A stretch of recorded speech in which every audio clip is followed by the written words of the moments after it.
Racism has been impacting the WNBA well before this year. In that way, I do think Caitlin's being used as a pawn. Caitlin didn't bring racism to the WNBA. This has been happening. And that, I think, is what's been such a shock for all of us, that other people are surprised by this.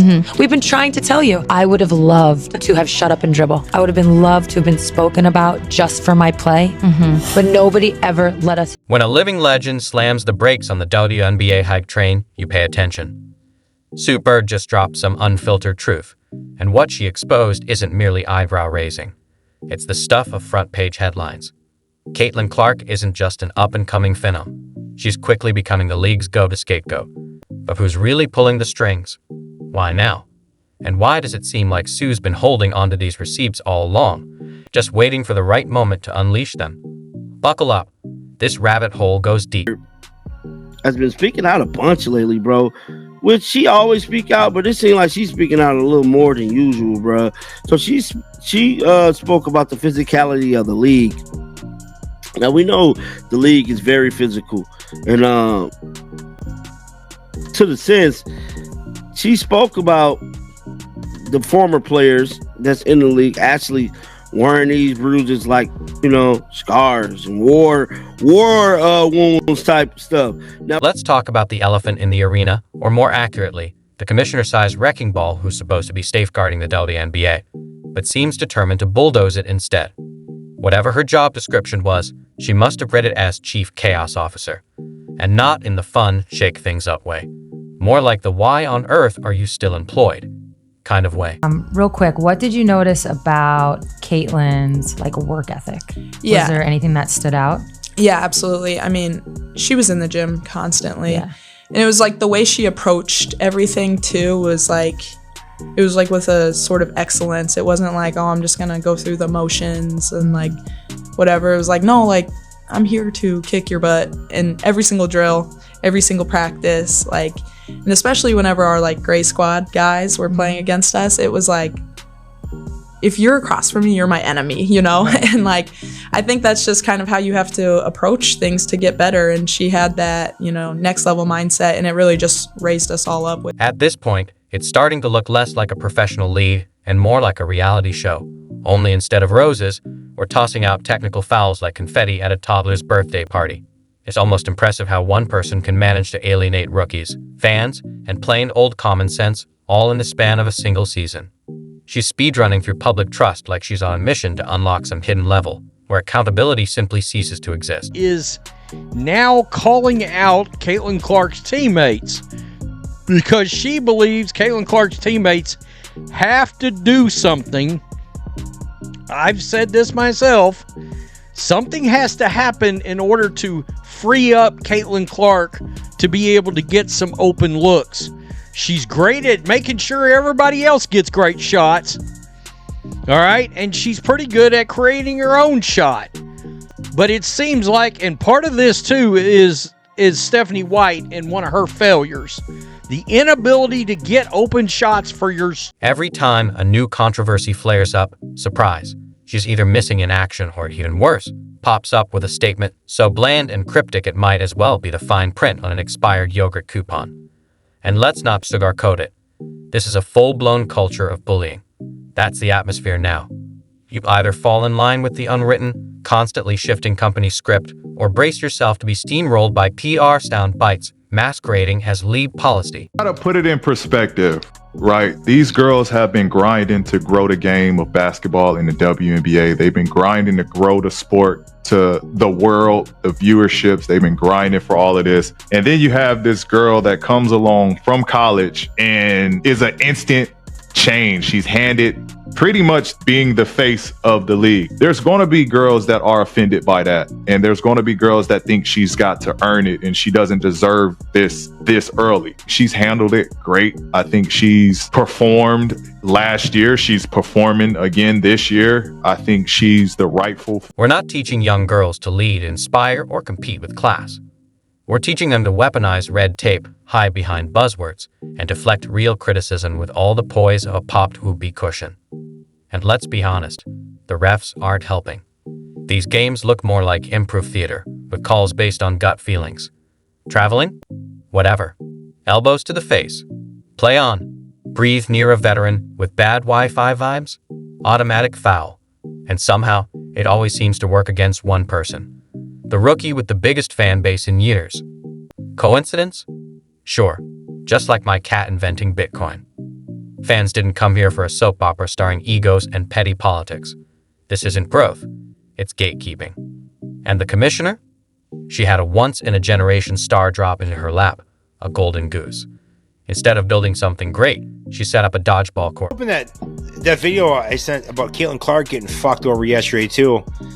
God dang, dude. It wasn't that bad. That was brutal. It's like she's purposely getting targeted, and I think you're 100% right. It's jealousy.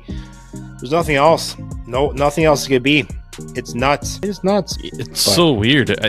You really don't see that in the men's game, but it's not at this level, and it's not like that like on purpose. It's a pure. Every decision, non-decision, and clumsy PR spin reeks of insecurity hiding behind authority, and the gaslighting.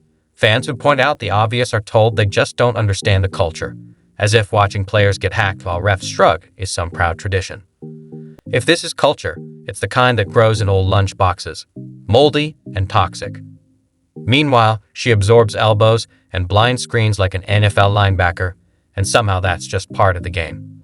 If we wanted sloppy, full-contact chaos, we'd watch Survivor. Elbow Island. That hypocrisy isn't subtle anymore. It's loud, smug, sitting courtside with a Gatorade, clapping for leadership while ignoring adults acting like bouncers at a middle school dance. NBA player, a number 5 draft pick. I'll put her comment here. She was referencing Caitlin being picked up full court. A lot of her fandom fans, I guess that's what I'll call them, says that, you know, if she's not like the greatest ever, why are people picking her up full court? And this former player is saying most scouting reports say when you pick someone up full court, it's because they typically turn the ball over and they're not the best dribbler. They don't like the pressure. As we have seen throughout Caitlin's pretty much her entire career, she has averaged not just a lot of turnovers, but more than any WNBA, NBA, NCAA, men or women ever. If you listen closely, you can almost hear the credibility leaking out of the league's official Twitter feed. What message are we even sending? That success means thriving in a hostile environment? That bullying counts as leadership? That referees exist to season veteran egos? This isn't inspiration. It's intimidation with a gland filter. Or worse, excuses delivered with the smug grin of a parent whose kid smashed the vase but still blames the dog. We get it. Clark's success is a threat, not to the game itself, but to the old, rusted hierarchy terrified of change. Her popularity didn't come with a permission slip. Her skills didn't ask for approval. She just walked in and started rearranging the furniture. Now the people who used to run the living room are flipping the coffee table. And the commissioner? She's not stopping it. She's handing out crowbars. In the league. This was one of the more frustrating things I saw yesterday because there comes a point to me when thinking about Caitlin Clark being ranked as the 9th best guard in the league by her peers. It is either delusion or it is jealousy. Because when you watch Caitlin Clark play the game of basketball, they don't treat her like she's the 9th best guard. They don't pick her up full court like she's the 9th best guard. They don't blitz her after she crosses half court like she's the 9th best guard. They don't double team her like she's the 9th best guard. They don't foul her as though she's the 9th best guard. So to rank her as the 9th best guard leads me to believe it is either delusion or it is jealousy. That's what I'm led to believe. I can't. At this point, it's hard to tell what her job even is. It's not protecting the sport, growing it, or setting an example. Unless the lesson is how to kill momentum with ego and bad calls. In that case, 5 stars. This isn't leadership. It's insecurity in heels, micromanaging a league that should be soaring. The WNBA could have been the blueprint. Instead, it looks like a hazing ritual on national TV. Then there's the spin. Every time things get messy, we hear about unity, growing pains, or long-term vision. Meanwhile, Rome's on fire, and the commissioner's drafting statements about how all players matter, right after Clark gets checked into next week. There's no long-term plan here, barely short-term competence. When choices come up, the league either stalls or picks the worst option, like a cat carefully knocking over the nearest glass.